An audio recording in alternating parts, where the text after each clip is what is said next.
Hello everyone. তো বন্ধুরা সবাই কেমন আছো? আশা করছি সবাই ভালো আছো। তো আমি চলে এসেছি একটা ওলকোড়া কাটতে। আর এই দেখুন আমাদের বাড়ির পাশে ওলকোড়া গাছ আছে, আর এই ওলকোড়াটা কেটে নিলাম। এই যে ওলকোড়া, সেটা হবে মাছ দিয়ে রান্না। তো ওলকোড়াটা আমি কেটে নিলাম, কারণ প্রতি বছর আমাদের এখানে অনেক ওল ফুল বসানো থাকে আর এইখান থেকেই ওলকোড়া বের হয়।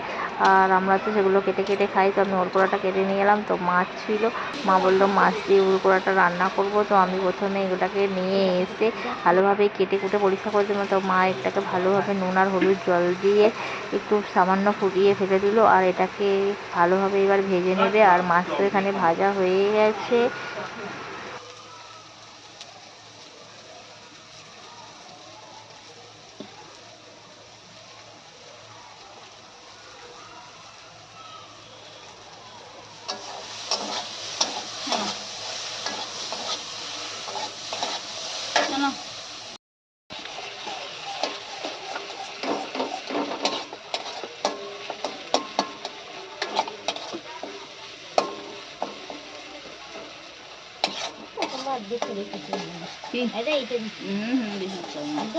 না দেবে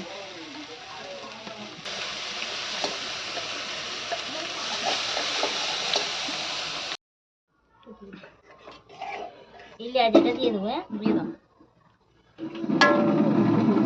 এইগুলো দিয়ে দেবো, তবে টেস্ট হবে। দাও।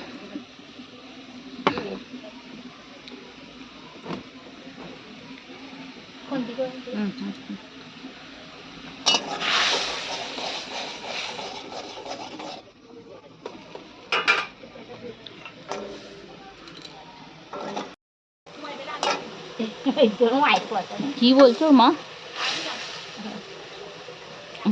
তো বন্ধুরা প্রথমে মাছটাকে ভেজে নিয়েছিল আর ওলকড়াটাকে ভেজে নিয়েছিল, তারপর ঝালের মধ্যে দিয়ে দিল মাছকে। আর দেখুন বেশ এটা বেশ একটু রসটাকে মেরে নেবে। আর খেতে বেশ দারুণ টেস্টি হয় ওলকড়া দিয়ে মাছের ঝাল। তো আমরা তো এই সময় বছরে প্রায় খেয়েই থাকি ওলকড়ার, মানে মাছ দিয়েও খাই, প্রায় তরকারিও খাই। তো আমার ভিডিওটি কেমন লাগলো? ভিডিওটি ভালো লাগলে লাইক করবেন, শেয়ার করবেন অ্যান্ড কমেন্ট করবেন। দেখা হবে নেক্সট ভিডিওয়ে। তো টাটা, বাই বাই। আর এদিকে